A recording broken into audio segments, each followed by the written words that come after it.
Hebrew manic, not romantic. Here's my bottom line.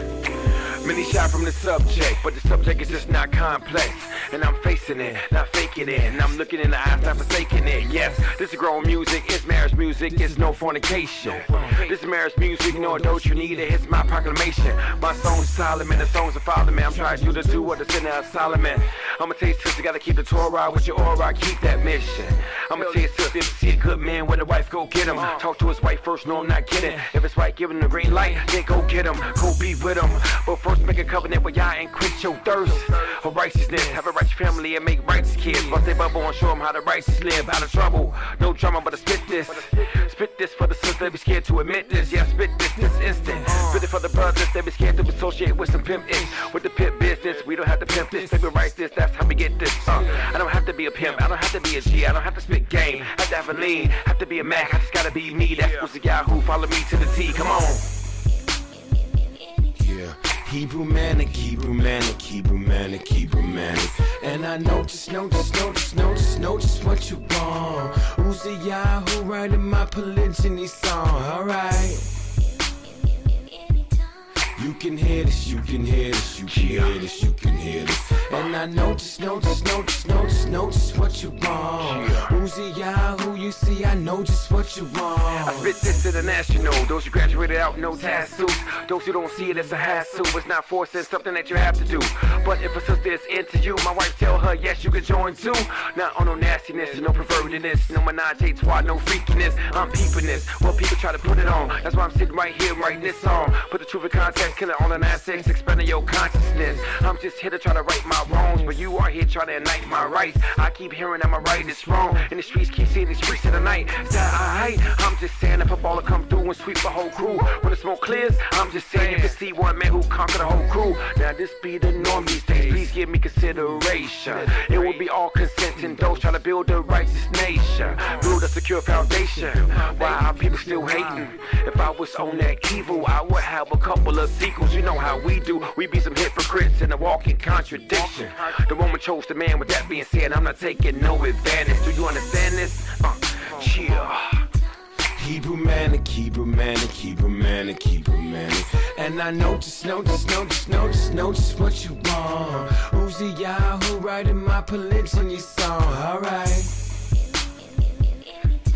You can hear this, you can hear this, you can hear this, you can hear this. And I know just what you want. Who's the Yahoo you see, I know just what you right want. Right here before the mature, not the provocateurs nor the temptress. Those who be trying to lure, get me to cause a war. But for the genuine and for the pure, those who be loving my wife for sure, and my family don't be trying to pull no secret missions on that bull. I got an arrow to slay the bull, be a stand-up woman speaking direct for sure. If you feeling me, speak that for sure, for sure. If you see me, then holla back for sure. If you act fake, turn my back for sure. I ain't got time for no little girl games, who I gotta train and mature. Trying to build my kingdom, trying to maintain. I don't need no swag or no game. This polygyny, this art of war. See, you really need to get this through your mainframe and your brain. It's about 20 women to everyone man, and the virtuous woman excels them all. Understanding America and international lands, with my virtuous wives in my hands. Hebrew manic, Hebrew manic, Hebrew manic, Hebrew manic. And I know just what you want. Who's the Yahoo writing my polygyny song? Alright.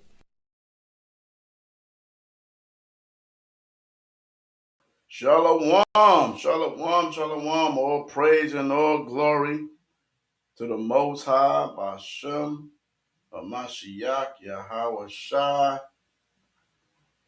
It's your brother Mahara Kar, Bun Yahawada, Bun Yasha'Allah. So yeah, man, we're gonna talk about the world, right? We're gonna go over this Netflix series that's out there going crazy nuts. So when I first started watching, it was like number 5 on Netflix. It's probably number 1 now, but it was number 2 when I was watching it. You know what I'm saying? A lot of people is on it. You feel me? And so I want to do a review. Forgive me for the 720. I got to upgrade to the 1080 at least. But so I want to let you guys. I'm gonna do a full review concerning the movie. So if you have not seen the series, you don't want to watch this review. Don't let me spoil it for you because I am going to be a spoiler concerning this film. All right. So please do not allow me to spoil um, what's going on here. If anybody can hear me, all right. Just want to make sure my audio is working. All right. So let's meet the characters. How about that? Let's meet the characters. Let's see. Let's meet the characters.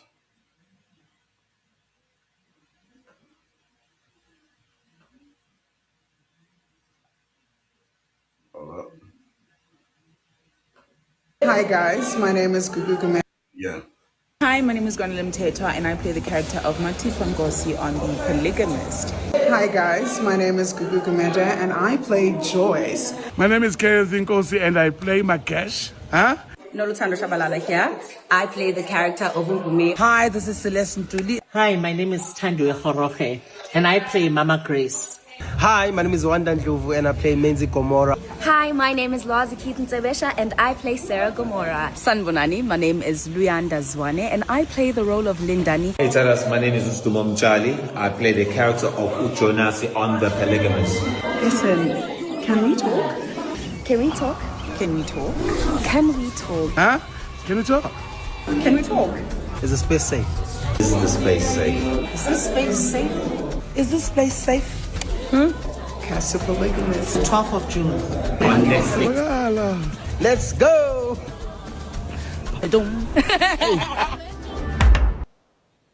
All right. All praise. All right, guys. So we're gonna talk about it, right? We're gonna talk about it. So you met the cast, right? You can find these guys on Instagram. They are African actors, right? Let me share the screen, right? So you got the lead character, right? That's him right there, Adumo Masali, whatever, right? He's on Instagram, right? You can check out his Instagram page, right? My rib say he looked like the ant, right? We got this girl right here, Lundan Zane, right? Check her out. She's one of the main characters on there as well. Right? And I'm sorry, I have to say it. Get that all you want. But there's some beautiful women in the land of Ham. You know what? And I'm gonna say, hey man, she probably is an Israelite. Everybody's an Israelite. We got Kenneth, right? He's the uncle, right? So we have the uncle here, and the young lady here is playing the best friend to his daughter on the show, right? Right? So you can set the stage. This is the best friend's, the daughter's best friend.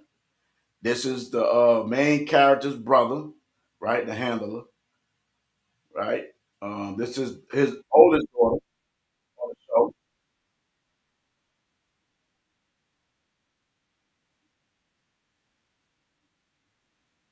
right? So she plays.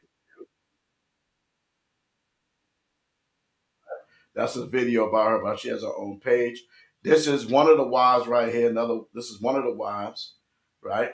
Isi, right? This is her page, right?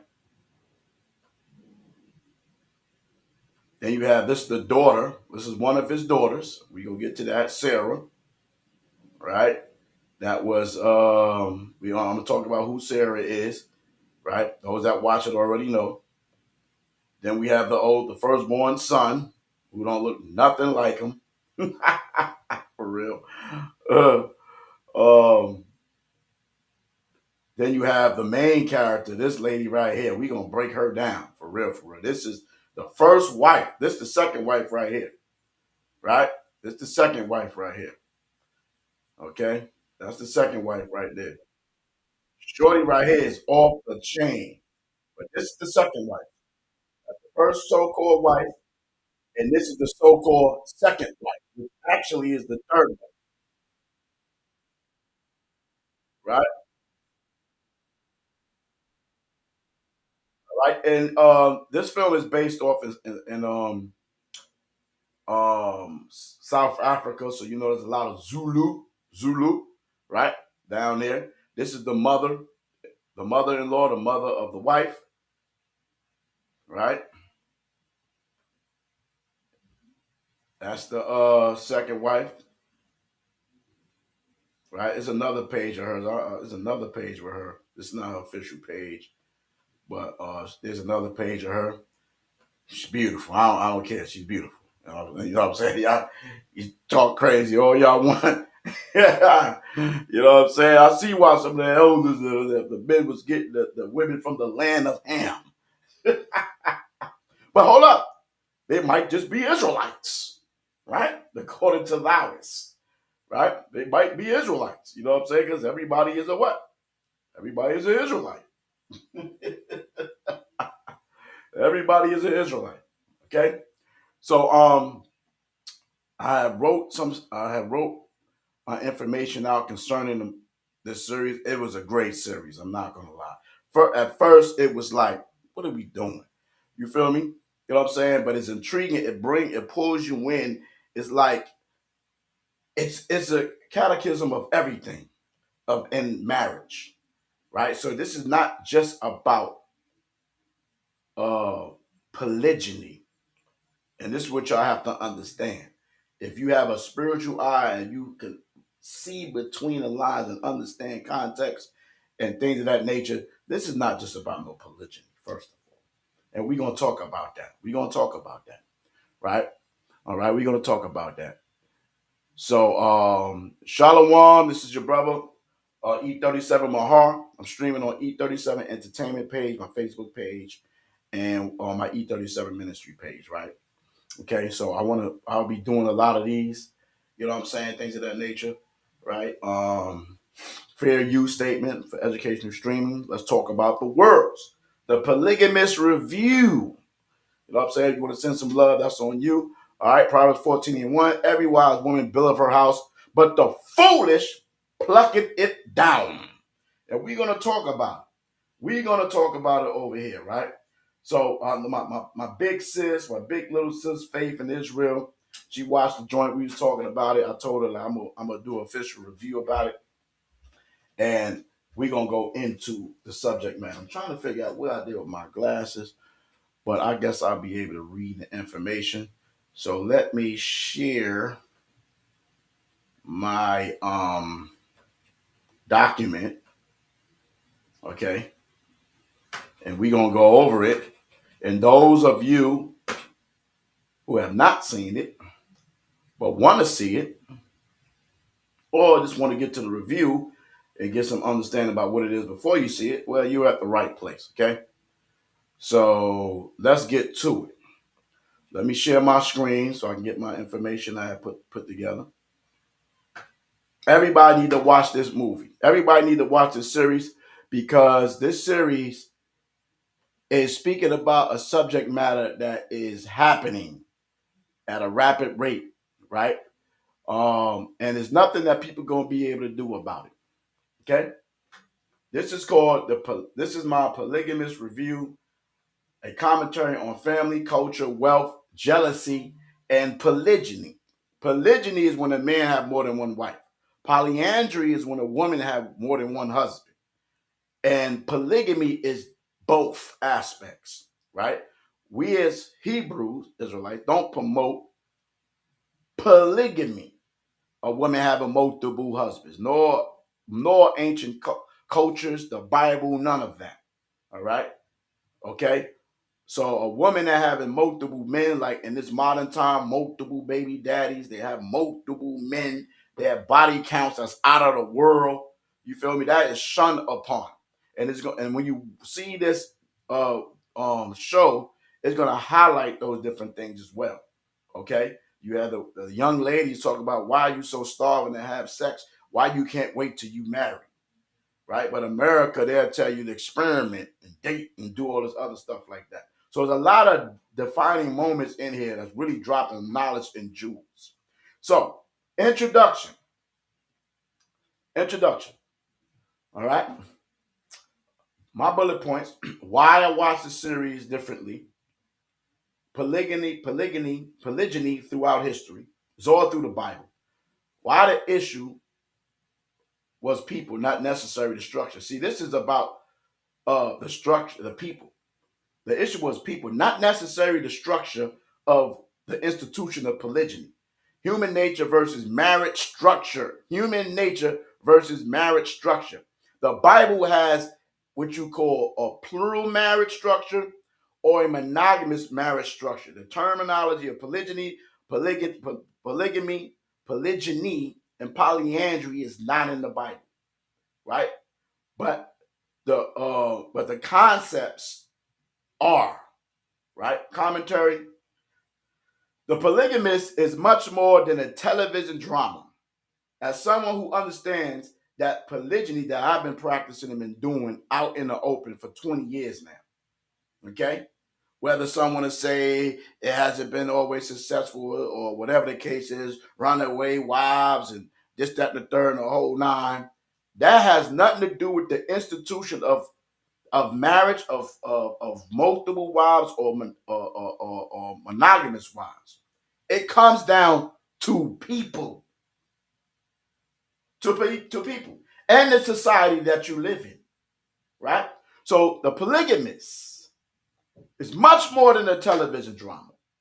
As someone who understands that polygyny has existed throughout Africa, the Middle East, and even throughout the Bible. It's all through the Bible. And we have camps and congregations and schools such as IUIC to throw out there that's against the institution of a man having more than one wife when the greatest forefathers and mothers was in polygynous marriages and relationships. And the nation of Israel was built off that concept, which is ridiculous. Multiple societies have been built off the polygynous system, right? I approach this series differently than many viewers. So I'm not having no respected person. I'm dealing with the information that I seen. Many people will leave the series blaming polygyny, because they was doing polygyny itself, right? So a lot of the women is watching the shows and they all happy and ecstatic and they just enjoying the conflict and the disarray and the division and all that stuff and trying to say, see, that is the reason why I can't do it, because all this stuff will happen as if the system itself is off. What you're going to find out is not the system. It's the people. It's the individual. I'm going to break this down to the very last compound, man. You feel me? That's what I'm about to do by Shem Amashiach Yahushua. Okay? And this is a commentary for everybody. This is not this for no Hebrew Israelite. This is just a general review, right? For any and everybody. Right? So many people will leave this series blaming polygyny itself. I personally believe, let me go up. I personally believe the greater issue was not necessarily the structure of the marriage, but the flaws within the people involved. All of this is my information, my words. Whether monogamous or polygynous, jealousy, greed, let's do it again. Whether monogamous or polygynous, jealousy, greed, dishonesty, manipulation, lack of communication, unresolved trauma can destroy any family. Let's do that again. Jealousy, greed, dishonesty, manipulation, lack of communication, unresolved trauma can destroy any family. Okay? Understand that. My thoughts on Jonas as a husband. And I showed Jonas, and let me show Jonas again. I showed Jonas earlier. He's the main character, so I don't have to go. I should have put his picture up there, but listen up. Bullet points. He was a provider, right? He remembered Essie. Essie was actually his second wife, right? Essie was actually one that gave him the money to go to the university, honored his vows, right? Built wealth, failed in honesty. This is this guy. He was a provider. He remembered Essie. He honored his vows. He built wealth, failed in honesty. And a lot of you sisters talk about, if he got money to take care of all of us, I can do it. Well, he had a business, a flourishing business and the whole nine doing his thing. And I'm sure y'all are demonizing him like a mother. But you're going to find out who's the real demon. Distributed resources better than presence, right? Right? So he had all resources. He was able to take care of his women, provide for them, all that, right? Commentary. Looking at Jonas strictly as a husband. This is looking at him as a husband. I believe he was a provider. He provided for Joyce and helped establish a successful life. Together they built wealth and enjoyed the benefits of the empire they created. Joyce's first wife. He also remembered Essie, the woman who supported him before what? Success. Before his success. Right? Right? Before his success, she was there. When he became successful, he returned and fulfilled his promises to her by purchasing a home, buying a vehicle, and he married her in their Zulu tradition, right? In their tradition of Zulu, right? And continue to support her. This what Jonas did. This is what Jonas did. Okay? I want y'all to understand this, right? They're trying to make Jonas be as if he is the demon man, right? Let me see if I can put Jonas up here. Let's put the picture up here so y'all can see the picture. All right. Let me put the family on the top here so y'all can see who I'm talking about. Okay. Jonas is the lead character, the husband, right? The successful husband that had all business and all this stuff like that. Okay. So let's go back. Oh, I need to call my wife and make sure she's watching this joint. Oh, I don't want her to watch it because it'll spoil the movie. But hey, so this brother, put his life or risked his life. Are you watching? You don't have to because I'm spoiling it if you do. But no, I haven't watched it. All right, so don't watch it. Okay. Okay. All right. So, Jonas, when it came to Essie, risked his life, had a gun point to his head, and basically dared the guy to kill him because he was trying to beat Essie up. Now, the scriptures tell you, right? No greater love than the man to give up his life, right? And he loved her. And they was together after that. And he was concerned about, he had big dreams and things of that nature. So he needed money to go to school. His father wasn't able to get it because he was an alcoholic with all that stuff like that. She gave him the money. And so he promised that he would come back and buy her a car, buy her a double two-story home and all of that. And he did. He also remembered Essie, the woman who supported him before his success. When he became successful, he returned and fulfilled his promises to her by purchasing a home, buying a vehicle, and continue to support her. Even the woman who entered his life later benefited from his desire to provide and protect. However, Jonah's greatest weakness was not provision. His greatest weakness was secrecy. Secrecy. Coming from poverty, he feared losing opportunities. Right? There's a scene where his brother took his son and daughter back to where they grew up, some little shanty shack, some little small little shack of a house, or I can't even call it a house. It was not even a house, right? And for you to see that, and then what he built is phenomenal, right?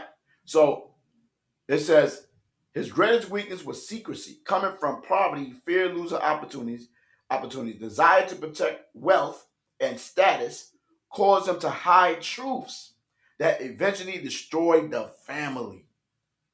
This is what's going on. This was going on. The plot thickens. This is the plot of the whole joint.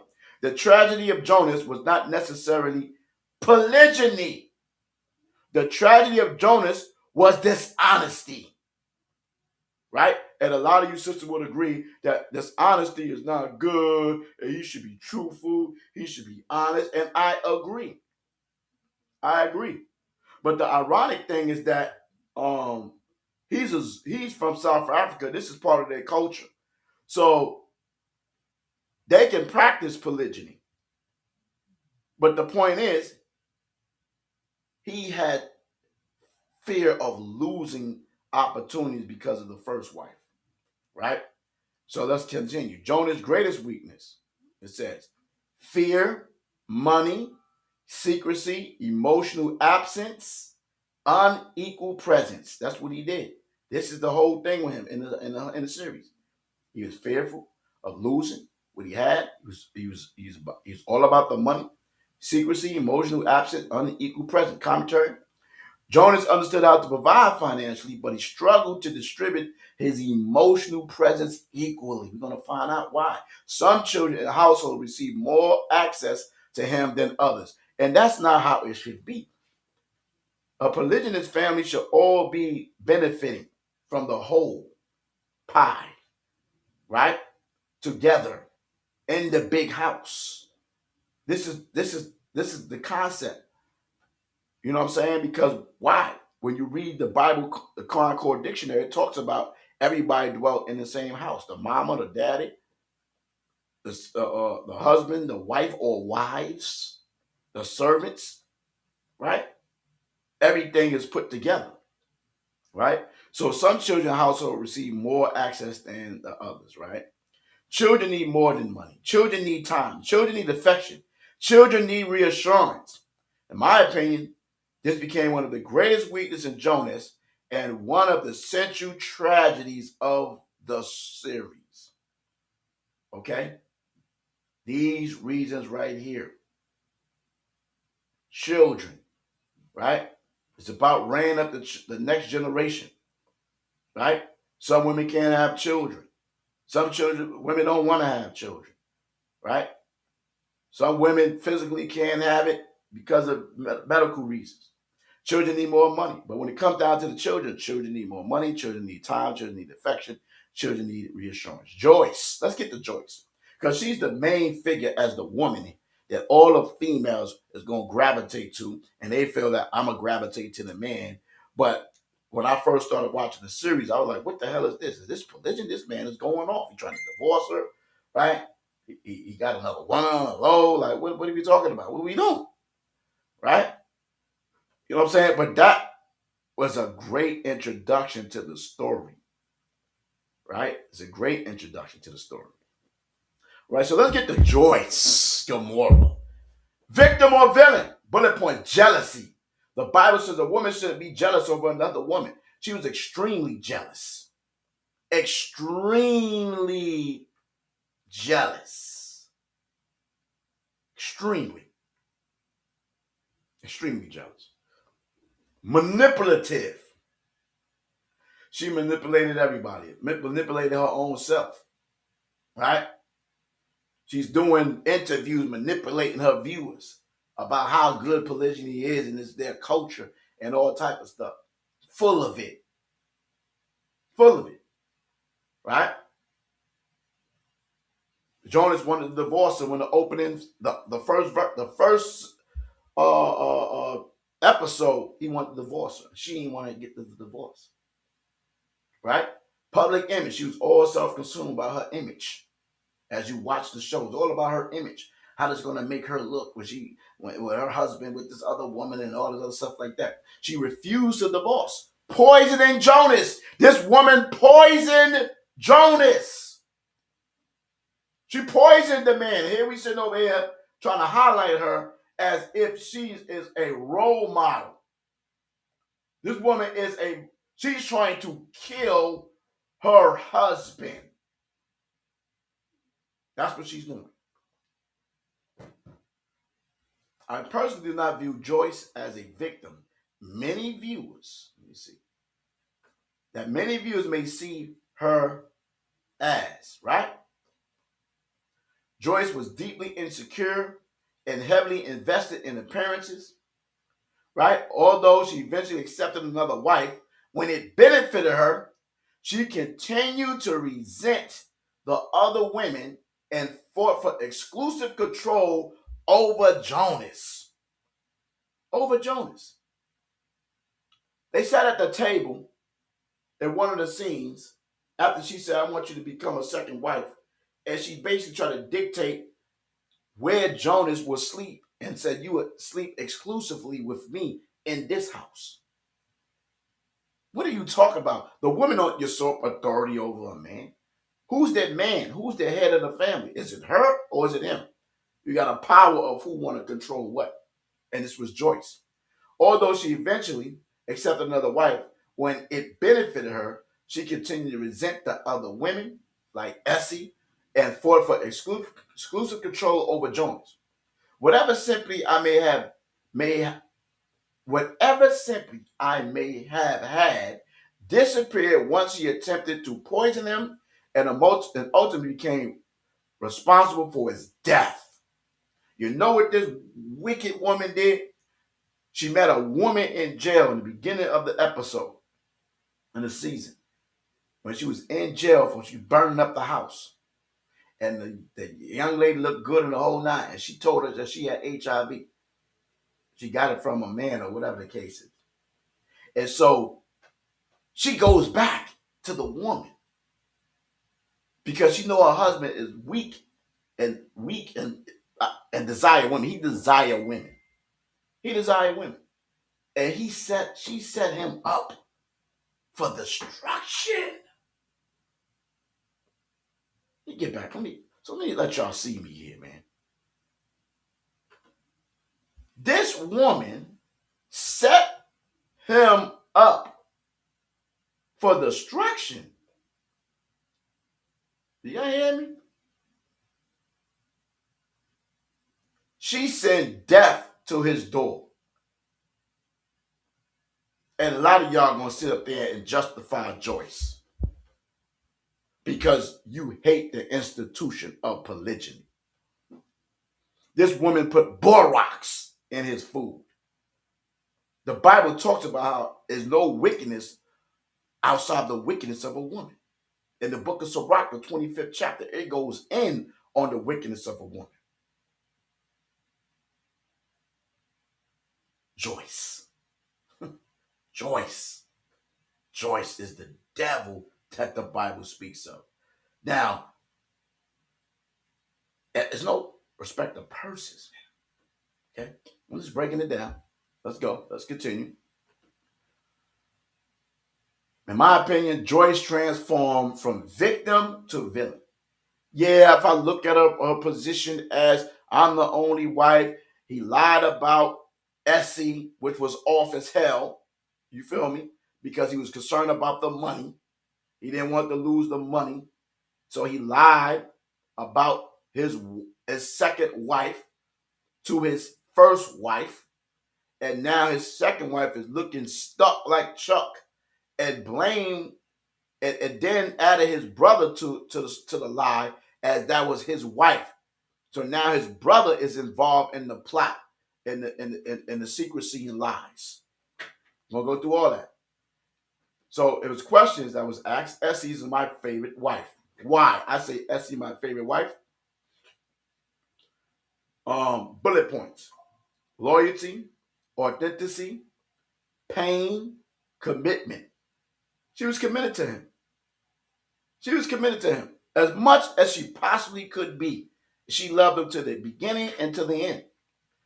Right? Commentary. Essie was my favorite wife, I said. She knew Jonas before the money. She knew him before the fame. She loved him before the empire. Although she suffered emotionally and struggled with loneliness, she remained loyal. To me, Essie represented authenticity. She was authentic. She wasn't money hungry. She wasn't power hungry. She wasn't full of vanity. She wasn't she was a thick woman, right? right? She was comfortable in her skin, right? And he loved her. And then we continue the same format. We're gonna continue and go through here, right? We're gonna go through Matapis, right? Okay. All right. So, because I was the tragedy of polygamist was not necessarily polygyny. The tragedy was secrecy, jealousy, and unequal distribution of emotional presence.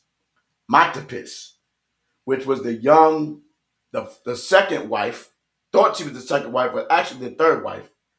Matapis, beautiful. Let me just refresh the mind, right? Beautiful.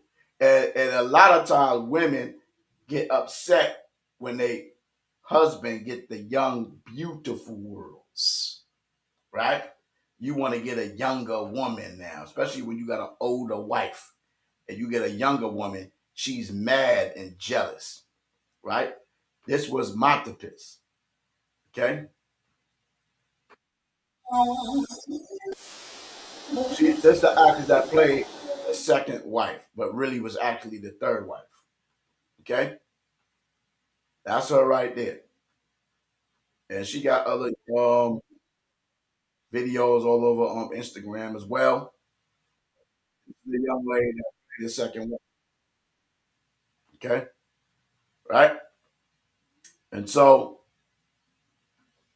we have the husband here, right? And then you have, let me find the wife. Nope, that's the young one. Well, that's the wife there, but I want to find her page on Instagram. Oh, well, I should have put it in order. This her right here. Horse teeth. Got the big old giant teeth and mouth. Right? And she was off the chain. Her mouth matched her whole personality. It's off. Her mouth was off, looked all big teeth, and her mouth was off the chain. What a combination. What a combination. Right? So let's get back to my presentation. I don't know why it's doing this. Stop and share. Let me read my information here. Okay. All right. Let's get back to it. So Matapis was the fine, young, business oriented, trying to get. She pursued him. The brother, right, was trying to holler at her, but she wasn't feeling him at all. She's brushing him to the side. Nah, I'm not trying to rock with you at all, fam. You know what I'm saying? You're not the top guy, nor or you that attractive. Basically, you feel me? Right? So she was attracted to wealth. This woman, she the one that pursued him. He didn't pursue her. She pursued him. She pursued Jonas, right? Ran past the secretary. The secretary told her, listen, I'm in this job to prevent women like you from coming at Jonas. And she brushed through her and went to the office and seduced him. Bent over, said all kind of badness out of her mouth. And a lot of these women be chasing brothers that's on the polygyny tip, especially the brothers that been outside and is powerful in the world, talking about in the community, or any man that have wealth and power and influence. Women gravitate to that because, hey, there's more women than men anyway. All right? And these women don't give a damn about you at the end of the day. They're going to want what they want. Let's not play no games. And they showed that in one of the scenes where one of the sisters that was the hitting sister went and seduced her own sister's man, giving him the words, right?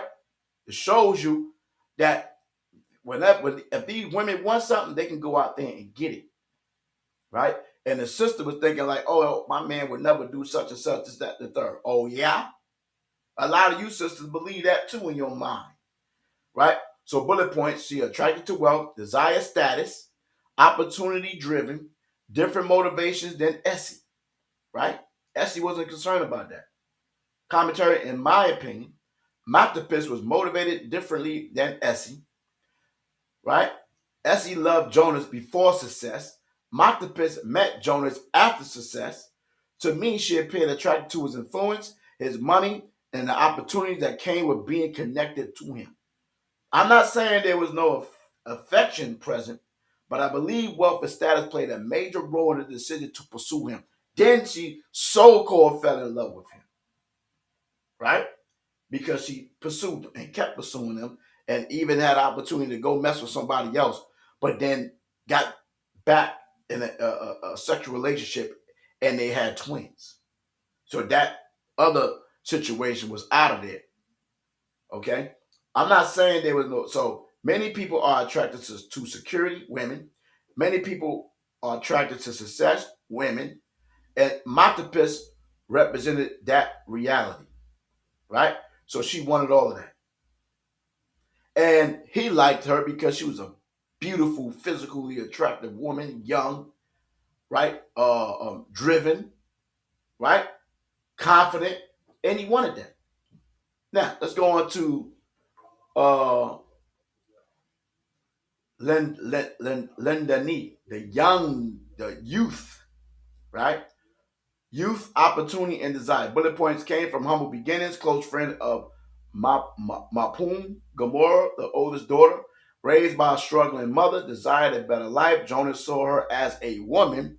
When he noticed her as a woman, when they had a party, when they went out of town to their vacation home and came back and they had to do a bash, and she was up there basically winding it up on a table, and he noticed that, right? Because I got into a little argument about that situation, and she basically raised up with his daughter from, I believe, 8 years of age. But if you look at the movie and stop putting your own diabolical feelings in there, he noticed her as a woman at that point, right? But let's see how she came into play. This is about her. Jonas saw her as a woman. Both saw something one from one another, right?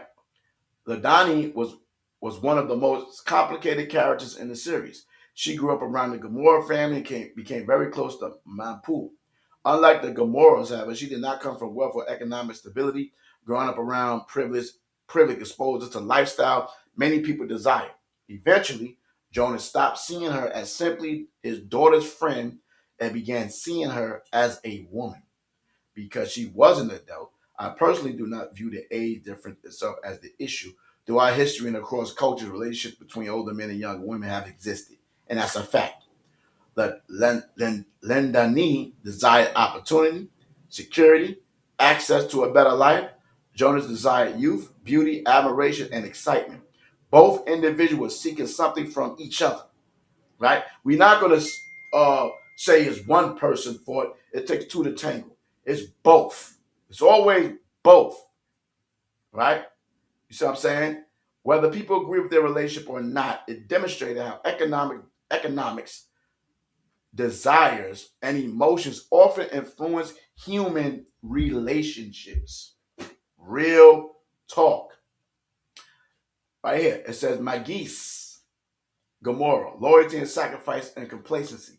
This is his brother. Loved his brother, covered Jonah's mistakes, benefited from the company, sacrificed his own life, good heart, but not innocent. Commentary: Magis Gomorrah was one of the most tragic characters in the series. He genuinely loved Jonas. Everything he did appeared to come from loyalty and brotherly love. However, love does not remove accountability. Magis repeatedly helped cover Jonas' secrets. He protected the image of the family and the business. Although he's not motivated by evil, he still became part of the deception. He also benefited financially from Jonas' success. In many ways, Magis sacrificed building his own family while helping his brother build his. He had a good heart, but good hearts can still make poor decisions. Magis teaches us that loyalty without accountability can become dangerous. 9. The children, the truth victims. And overall, bullet points.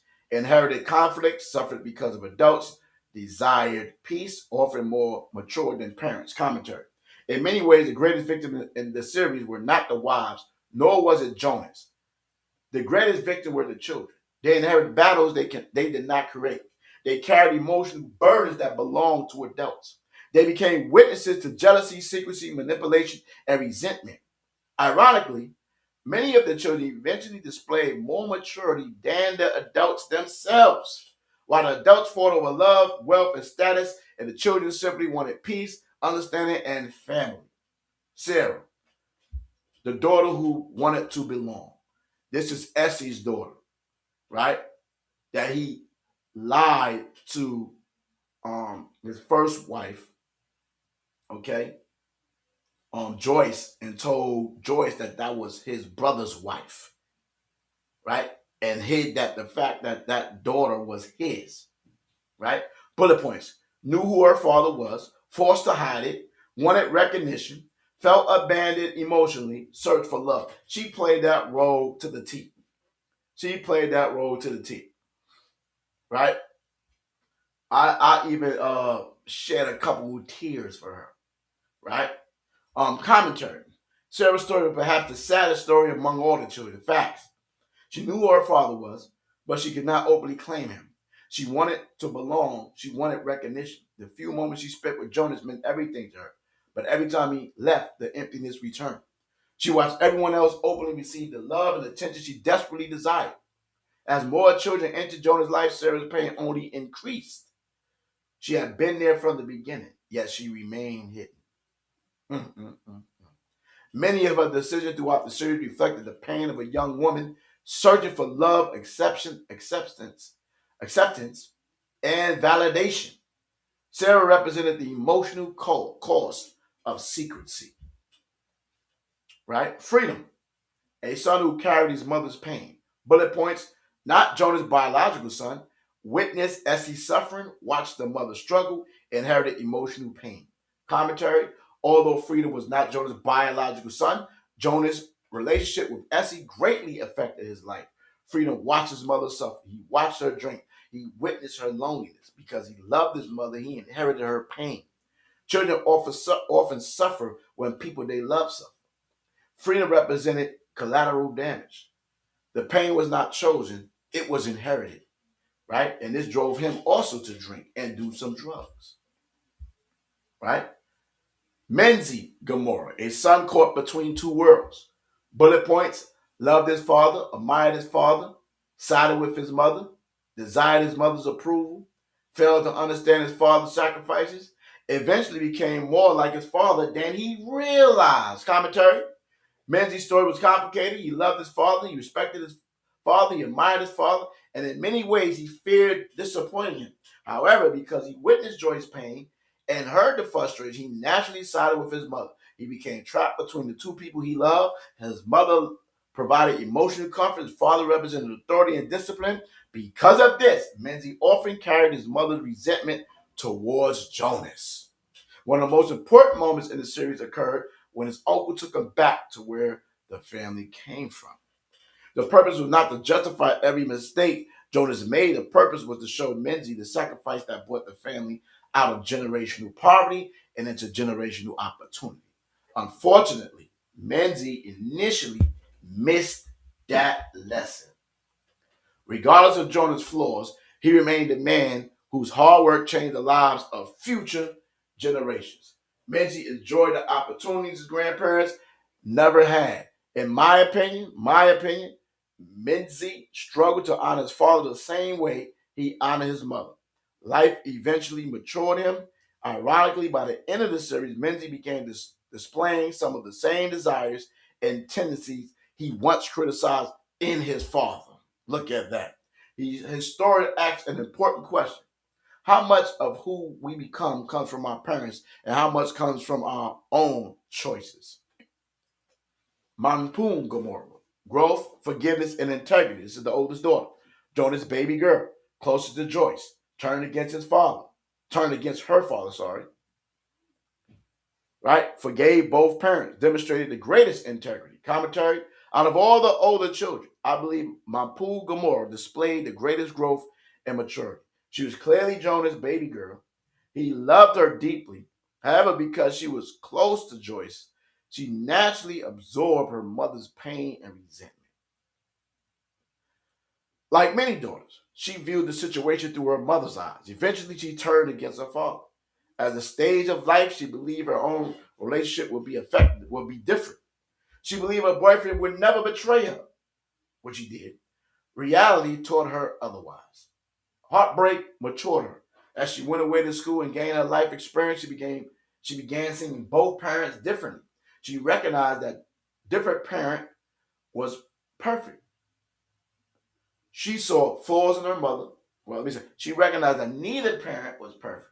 She recognized that neither parent was perfect. She saw flaws in her mother. She saw flaws in her father. Most importantly, she learned forgiveness. She forgave her father. She forgave her sister. She moved beyond bitterness. In my opinion, Mapu demonstrated the greatest integrity among the older children. Her story became one of healing. Manpu and Ladani, right? A broken sisterhood, right? So that's a very key thing. You don't want to offend your brother or sister either, right? Right? So these two was like sisters. Scripture says, don't take a wife of her sister to vex her, right? So as they grew growing up together as sisters, like sisters, it wasn't a good choice for her to deal with Jonas or Jonas to deal with her, knowing that they was that close and they performed and they became a sisterhood, right? But men in the loins, the quabarils, right? And the young lady herself was promiscuous, right? Okay? She could have denied, she could have said no herself, right? So both of them wanted something from one or the other, right? Right? So their sister, childhood friendship, sister-like relationship, betrayal, pain, forgiveness. Commentary. One of the saddest relationships in the series was the friendship between Mampum and Ladani. They grew up together, they trust each other, they love each other like sisters. But Jonah's relationship with Ladani shattered that bond. What began as friendship became betrayal. Yes, despite everything, Mampu eventually chose forgiveness. The level of maturity exceeded many of the adults around her. And she made me drop tears in the end. Be straight up and honest, man. Right? I'm a very emotional person, right? Yeah. Right? The real problem was not polygyny. Let's understand that. The real problem was not polygyny, which a man got more than one wife. Bullet points. Secrecy in this movie. Pride, jealousy, money, manipulation, emotional absence. Those are the key bullet points about this series. Commentary. Many viewers will walk away blaming polygyny itself. I disagree. In my opinion, the real problem was not polygyny. The real problems were, again, secrecy, pride, jealousy, manipulation, fear, the love of money, and unequal emotional presence. Monogamous families can suffer from the exact same problems. Polygynous families can suffer from the exact same problems. Human nature, not merely marriage structure, was the true conflict in this story. So just because they put the polygamist and you want to try to use that to demonize the institution of marriage of polygyny is wrong as hell, because it's all boils down to the individuals involved.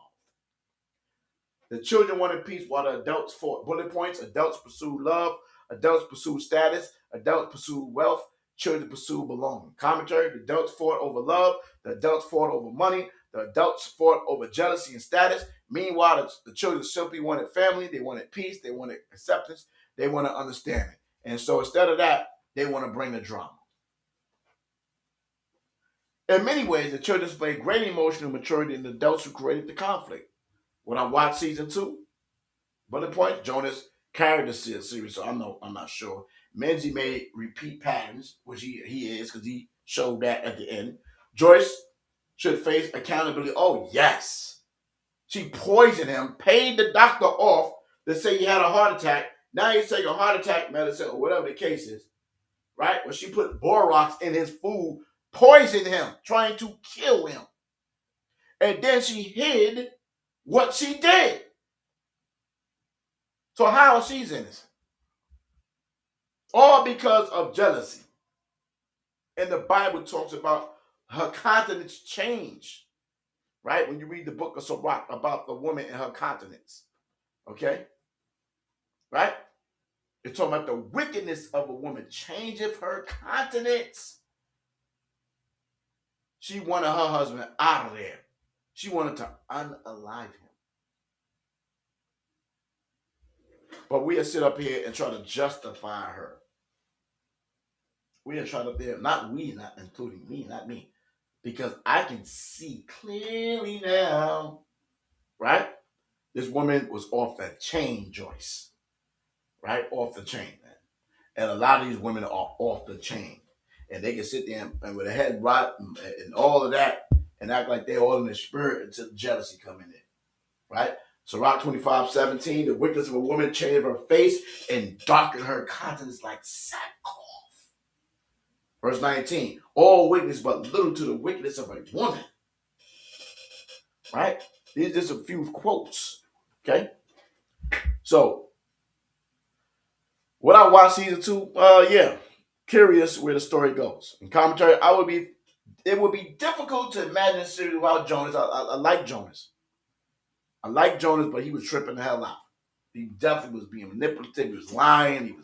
He was proud and boastful, and he was just doing too much for real. And all he had to do was be honest. Right? Jonas, because he truly carried the show. His personality, leadership flaws, and complexity made him the center of the story. The ending appears to suggest that Menzie may repeat some of the same pattern as his father. I'm interested to see how that develops. I would also like to see Joyce's action fully exposed and accountability brought to light. Despite everything, I will still watch a second season. All right? I think you guys who wrote the book and did the series did a phenomenal job. It was a great nail biting, I don't know, on the edge of your seat type stuff, right? Final conclusion, bullet points. Jonas pursued legacy. Jonas pursued exclusivity. Essie pursued love. Lendani pursued opportunity. Magesh pursued loyalty. The children pursued understanding. Everybody had their own thing about why they want to be with this man, right? Again, it rephrased everything. The children pursued understanding. In the end, everyone had a price. The tragedy of the polygamist was not necessarily polygyny. The tragedy was secrecy, jealousy, once again, and the unequal distribution of emotional presence, because wealth can build houses, but only love, true forgiveness, and communication can build families. Overall ratings, I give the show 9 out of 10. Excellent character development, strong emotional impact, realistic family structure, complex themes, powerful performances. Weaknesses, some storylines felt rushed.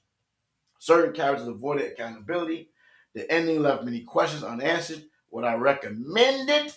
Absolutely. Not because I agree with every decision made by the character, but because the series forces viewers to think about family, marriage, forgiveness, culture, and the consequence of human choice. The Polygamist is not simply a story about polygamy. It is a story about people. It's about people, right? Wealth cannot replace presence. One thing. It's not all about the money. Women want to have the money, the child support, and no man dared to be no influence, and the child still turn out off as hell, right? Jonas provided financially. He's a provider. Provisions is not enough, though. Presence matter. Emotional equality matters. Commentary, one of the greatest lessons I took away from the series is that money cannot replace presence. Jonas was not a deadbeat father. He was not lazy. He was not unwilling to provide. In fact, he built an empire. He changed the economic future of multiple generations. However, while he distributed resources, he struggled to distribute himself. Some children had greater access to him than others. Some wives had greater access to him than others, and even though money was available, emotional availability and was not always equally available. A child may appreciate gifts. A child may appreciate opportunities, but children ultimately remember presence, like you being here. Children remember conversations. Children remember hugs. Children remember who showed up. One of the saddest realities in this series is that several people simply wanted more of Jonas himself. And that was the conflict, fighting about who's going to have the access to him. Generational poverty versus generational wealth. Better points. Jonas broke the cycle. Younger generation took success for granted. The older generation remembered struggle. Wealth changed perspective. Commentary. One thing I appreciate about the series was how it highlighted the differences between generations. Jonas and Magis remembered poverty. Essie remembered struggle. They remember where they came from. The younger generation only knew success because they did not experience the hardship that built the empire. They often failed to appreciate the sacrifice that produced their opportunities. This is common in real life. The first generation sacrifices, man, right? The second generation benefits. The third generation orphans what? Forgets. The visit from Magis took with Menzie to show him where they came from was one of the most powerful moments in the series because history matters. People who forget where they come from fail to appreciate where they are. Every character wanted something. Bullet point. Jonas wanted legacy. Joyce wanted exclusivity. Essie wanted love. Matapas wanted status. Lindani wanted opportunity. Magish wanted loyalty. The children wanted belonging. Commentary. One thing that made this series so powerful was that nobody was completely innocent. Everybody wanted something. Jonas wanted legacy. Joyce wanted exclusivity. Essie wanted love. Matapis wanted security and status. Lindani wanted opportunity. Migesh wanted family unity and loyalty. Sarah wanted acceptance. Menzie wanted approval. Mampu wanted understanding. Freedom wanted peace for his mother. Because every character desired something. Their desire often collided with one another. And those collisions became what? Pain. Pain. Forgiveness became the greatest victory. Bullet points. Mampu forgave. The children matured. Bitterness destroyed adults. Forgiveness healed the next generation. Commentary. Ironically, the people who matured the most were the children. Many of the adults remained trapped in bitterness, but several of the children eventually learned forgiveness. Mampu forgave. Relations were restored. Perspective changed. And healing began. Perhaps that is one of the greatest messages of the entire series. Bitterness destroys. Forgiveness heals. Scripture lesson I took from the series, Proverbs 14:1. Every wise woman buildeth her house, but the foolish pluck it down with her hands. Ecclesiastes 4:9. Two are better than one because they have a good reward for their labor, and a threefold cord which shall not be easily broken. Yeah, that. Proverbs 15:1. A soft answer turn away wrath, but grievous words stir up strife or stir up anger. 1 Timothy 6:10, for the love of money is the root of all evil. Colossians 3:13, forbearing one another and forgiving one another. Exodus 20:17, honor thy father and thy mother. Right?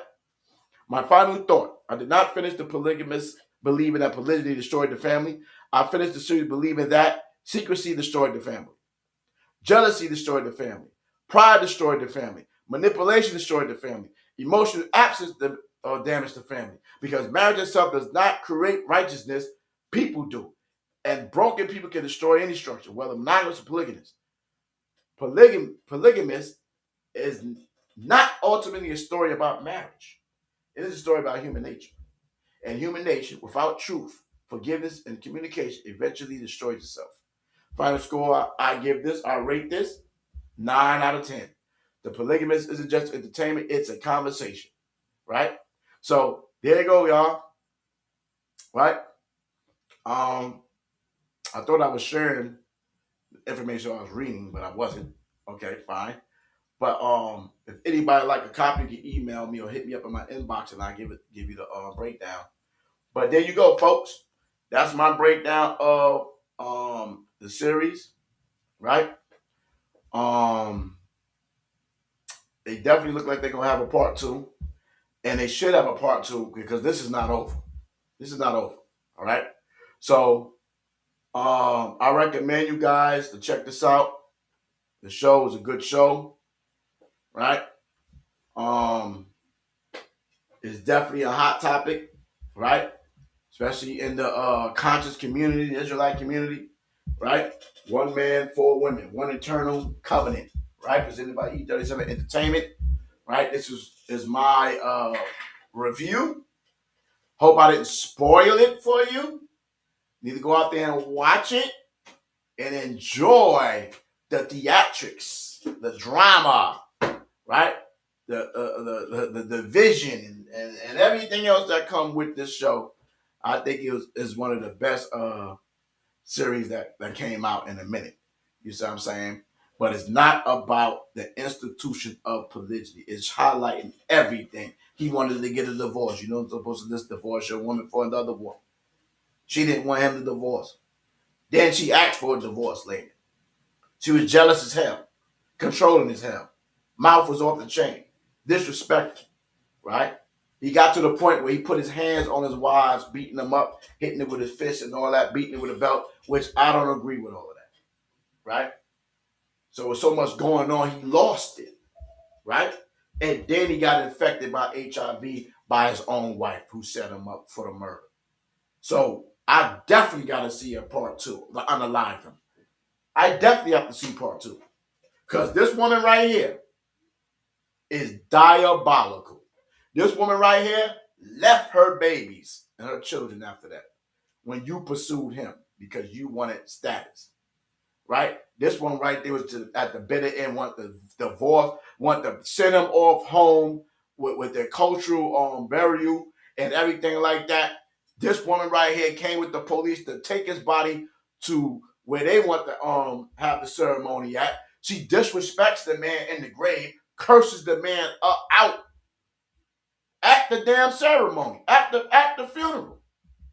Said F off or something like that. I mean, popping off crazy. She didn't do that.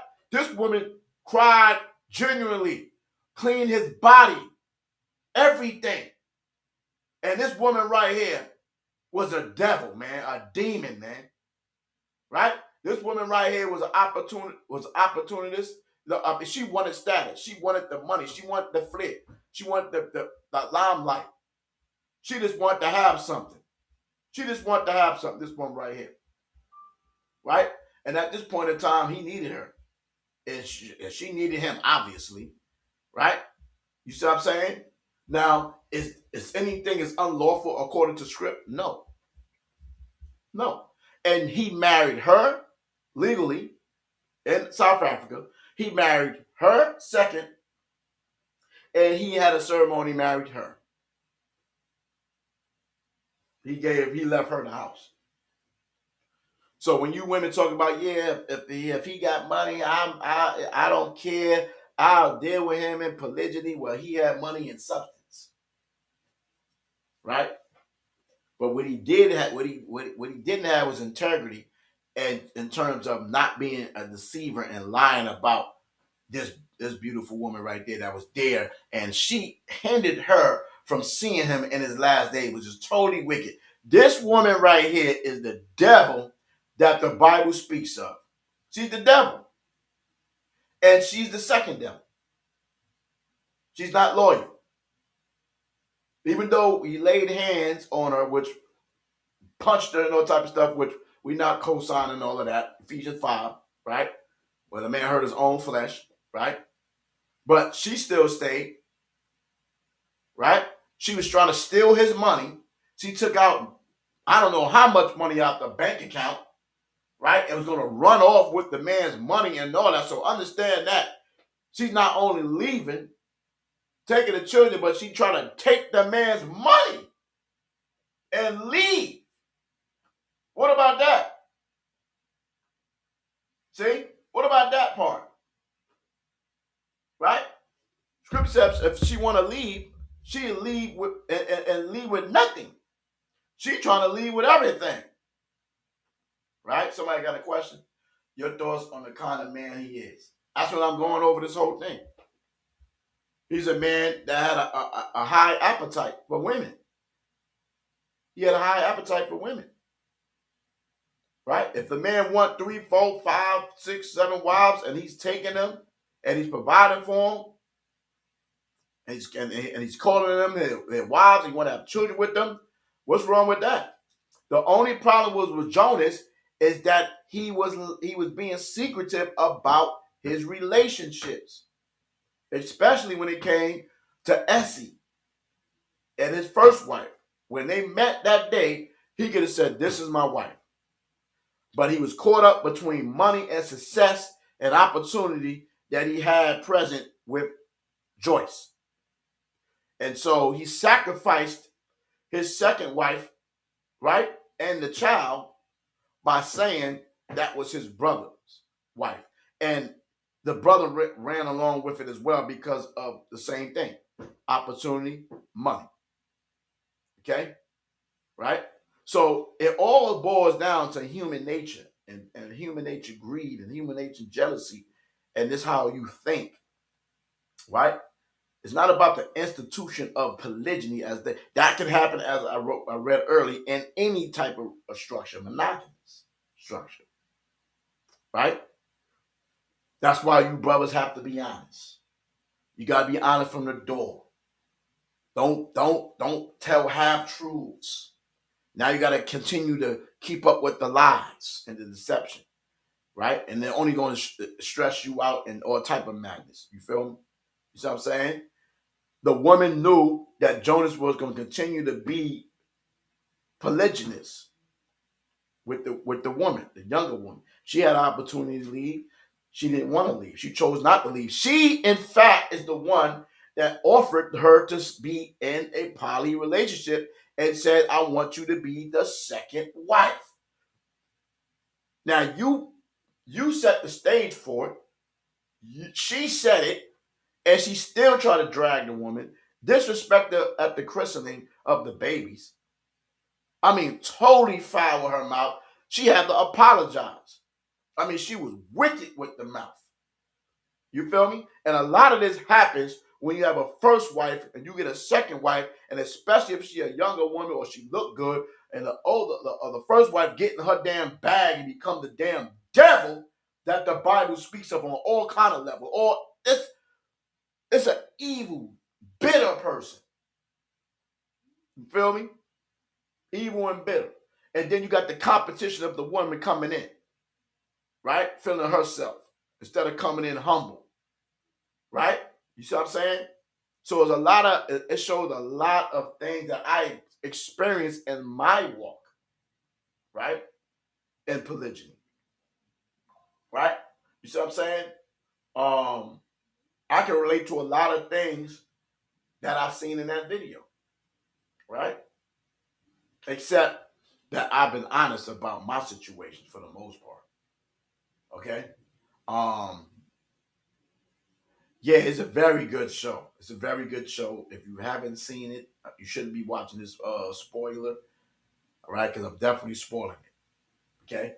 But after you watch it, leave a comment. Tell me what you think about it, right? Or you want to do a commentary, tag me in your commentary, right? My favorite character on here, I'm not gonna lie, is Jonas. He was wicked as hell. I'm gonna say he was wicked as hell. He was just going off, right? Because he couldn't be honest. But hey, I'm the head of the family. I'm the one making his money. I took us out of the ghetto. I got y'all living a glamorous life. The children was being disrespectful and disobedient. To beat ass, put belt the ass, and all type of stuff. You feel me? I would have kick you up out of here. Get out of here. You feel me? His son was a weakling, right? And at the end, he manned up, and he was so starving for the girl, the young rib. He eventually was hitting that at the end of the joint, right? He wanted to get some get back, right? Because that was my worlds in his mind, right? You see what I'm saying? And so that's almost like a David and King David young wife, right? That one of the men wanted to lay when he eventually got murked out for even requesting her after David was dead, right? I forgot the name of that brother, right? So there's a lot of things to unpack on that show, right? There's a lot of things to unpack, all right?